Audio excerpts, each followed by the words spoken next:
I never thought I'd be the person someone came out to first. I mean, I'm just the guy who shows up to game nights with too much pizza and makes terrible jokes about sci-fi movies. But there I was, sitting on the fire escape of my best friend Marcus's apartment at 2 in the morning, and his younger brother Ethan was telling me something he'd never told another soul. And then he said the words that completely shattered my understanding of the past 3 years. "You're the reason I figured it out," he whispered, his voice barely audible over the sounds of the city below us. "Watching you, being around you, it made me realize who I actually am." Let me back up, because this story doesn't start on that fire escape. It starts 3 years earlier, when Marcus first introduced me to his little brother. Well, little is relative. Ethan was 19 then, just starting college, but he'd always be the kid brother in Marcus's eyes. I was 25, working my first real job after grad school, and Marcus and I had been friends since we bonded over a mutual hatred of our corporate training seminar. We'd gotten close fast, that kind of friendship where you skip all the small talk and go straight to 3 a.m. philosophical debates about whether we're living in a simulation. The first time I met Ethan, he was helping Marcus move into a new place. I remember he was wearing this faded blue hoodie that was too big for him, sleeves pulled over his hands, and he barely said 2 words the entire day. Just nodded politely when Marcus introduced us, then went back to carefully wrapping dishes in newspaper like each one was a priceless artifact.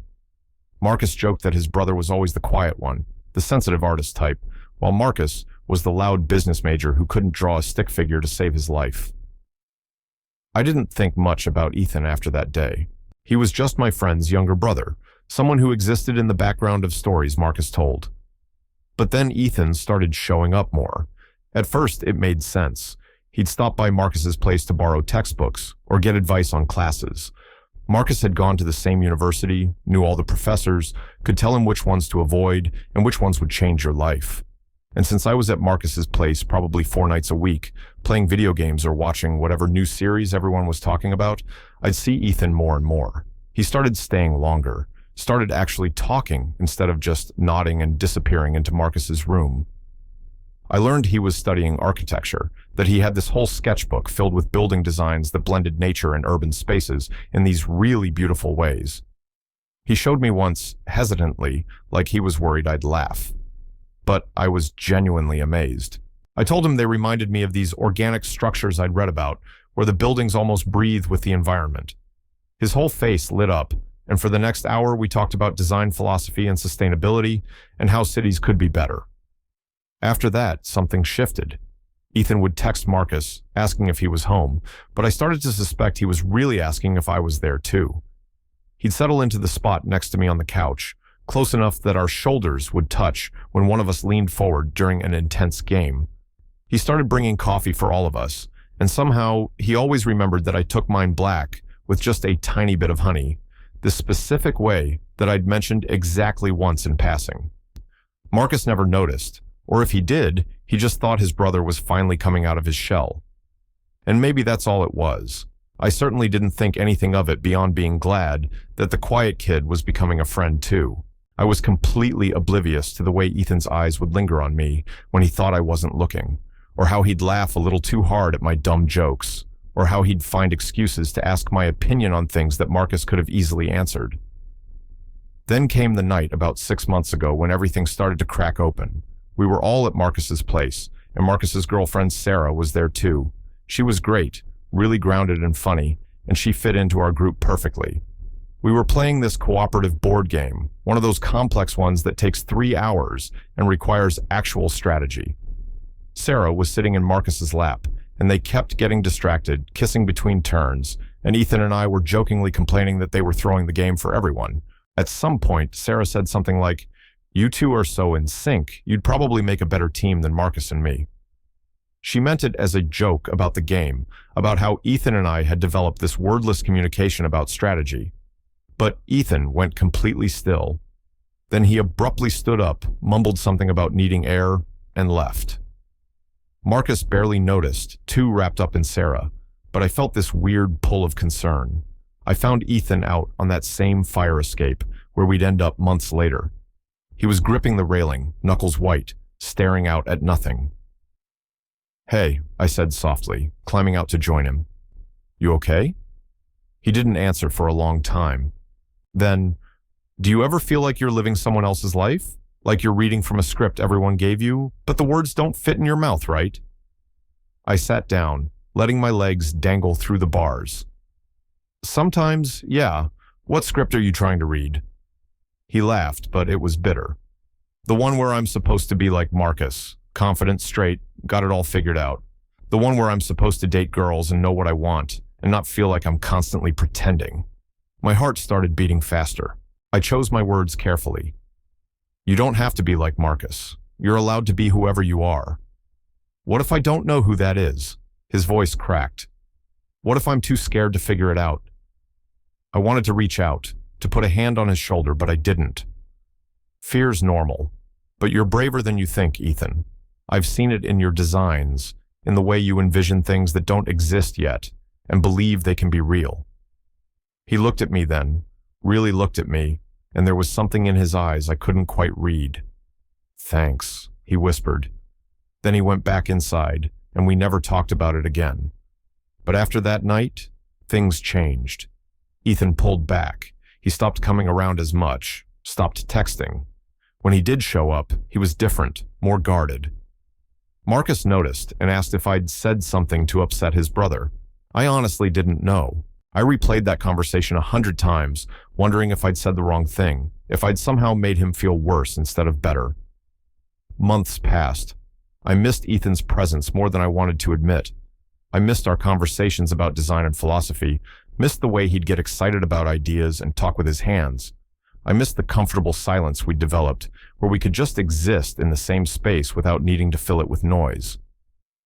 Then, 2 weeks ago, Ethan texted me directly for the first time in months. Not Marcus, me. Just 3 words. Can we talk?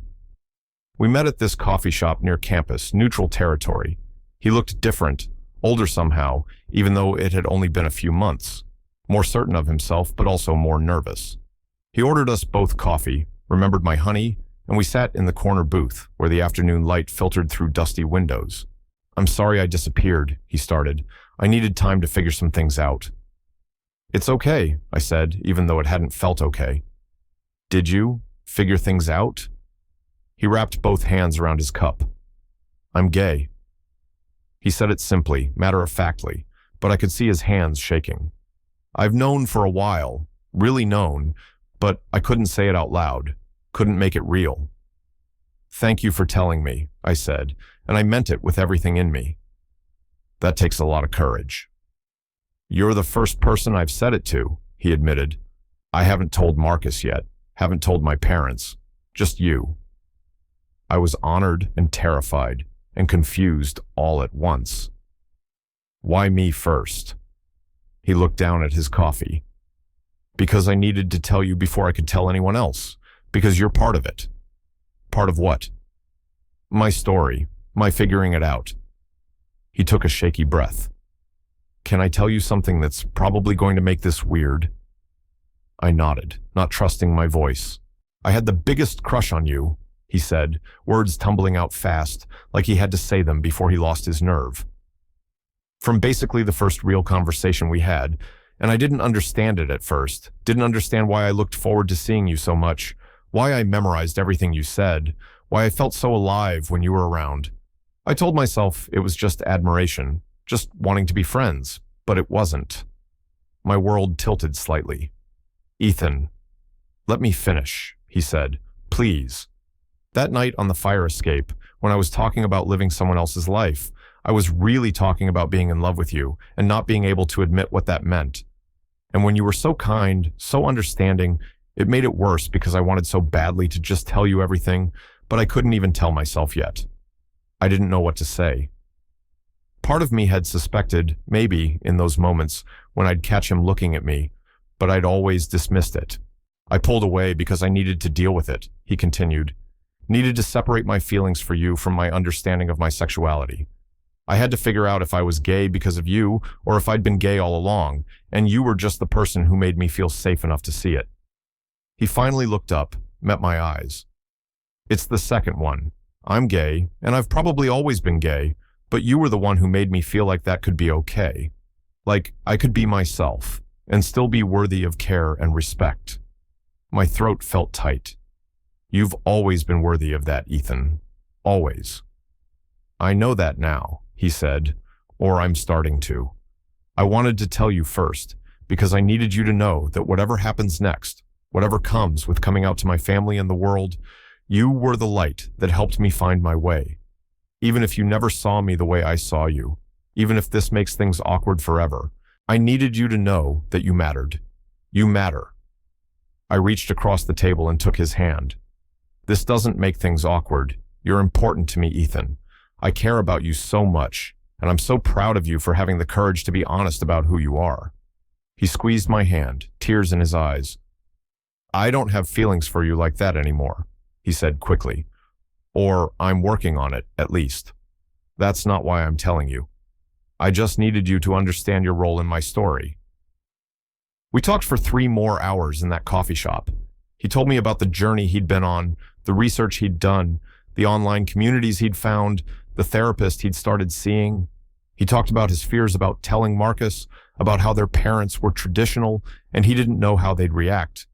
He talked about feeling free for the first time in his life, but also terrified of what that freedom would cost.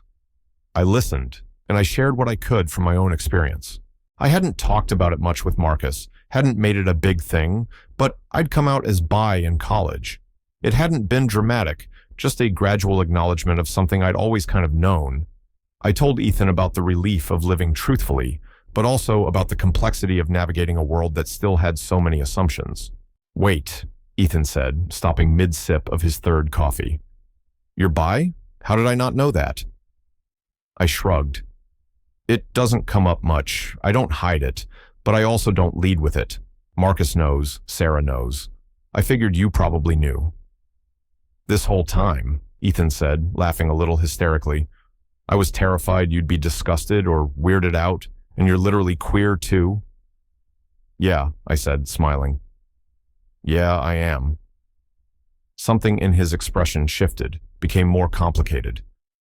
Did you know about how I felt? I thought about it honestly. I think part of me suspected maybe, but I didn't let myself think about it too much. You were Marcus's little brother, and you were 19, and it felt like noticing would be inappropriate. And now, he asked quietly, now that I'm 22 and telling you directly? Now, I said carefully, I think you're an incredible person who's going through something really important, and I want to support you however I can, as a friend. He nodded, accepting that. Friends. Yeah, that's what I need right now anyway. People who know the real me and stick around. That was 2 weeks ago.